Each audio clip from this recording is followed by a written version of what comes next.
Hi there, this is once again Jacob John from B-GHUD Academy.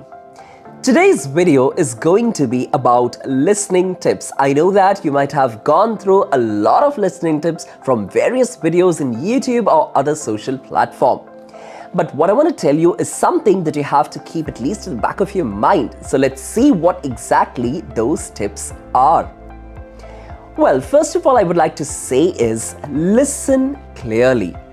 With all the examination jitters and everything, the anxiety, the so-called state of mind and presence of mind, you might be having some sort of a tension or you might be anxious. But what I'm going to tell you is like you have to listen clearly what the tape script is saying or what the conversation is all about. Try to differentiate part 1, part 2, part 3, part 4. You have to be practicing in such a way that you have to anticipate that these are the questions or these are the type of questions that you have to deal with when one or the other part arises. For example, part 1, you're going to do part 1. You have to be sure that these will be the model or these are the types of questions that you might be getting. And apart from that, I want to tell you, please be specific. When you are getting the time to read the questions or when you're actually going through that particular content, make sure that you are specific. And to be specific or anticipating an answer, make sure that you are having ample of concentration. Until unless you're not having that much of concentration, it'll be really difficult for you to continue with your listening test. Something else that I want to bring to your notice is, just in case when you have kept your headgear and you're ready to exactly do your listening test just before that preliminary, the people over there or the staff over there will be having some sort of a pseudo round of a listening test.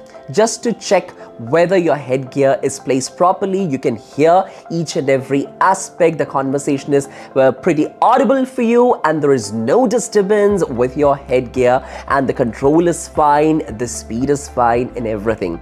At that particular moment, if you have any sort of disturbance or you're not able to hear clearly, if you're having any sort of a disturbance, for instance like the voice is muffled, you're not able to hear properly, you feel like as if you're missing, some sort of like a loose connection in the conversation, you're able to hear a word and after that you're not able to hear another word. If any sort of disturbance or any sort of, miscorrelation occurs, please bring it to the knowledge of the staff over there.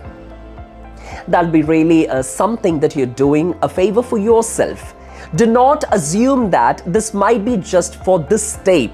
Once the test starts, it'll be easy for you. It'll come back on track. No, you have to raise your hand. You have to bring it to the notice of the staff. When you're going to raise your hand, of course, you're not permitted to speak out loud in the examination hall, but you have to raise your hand. A staff of that particular department will come to you. If it's IDP, a staff of the IDP will come to you. If it's British Council, a staff of the British Council will come to you and they will ask you what exactly is your concern. At that particular point, you can just say that this is my issue. Either they'll change the headset, the control socket, or they'll change the seat for you with a better headset. So please do not take anything for granted. If you're having any sort of a disturbance, please bring it to the knowledge of the staff. Thank you so much, guys. These are some of the listening tips that I would like to share with you. I know it may sound very familiar, it may sound very easy, but try to understand the depth of these tips. You have to work in such a way that it comes to your mind. Whenever you're going to do your listening test, you have to keep this back of your brain and you have to act accordingly. Wait for more videos of such tips, not only in listening, but also speaking, reading, and writing. Thank you so much.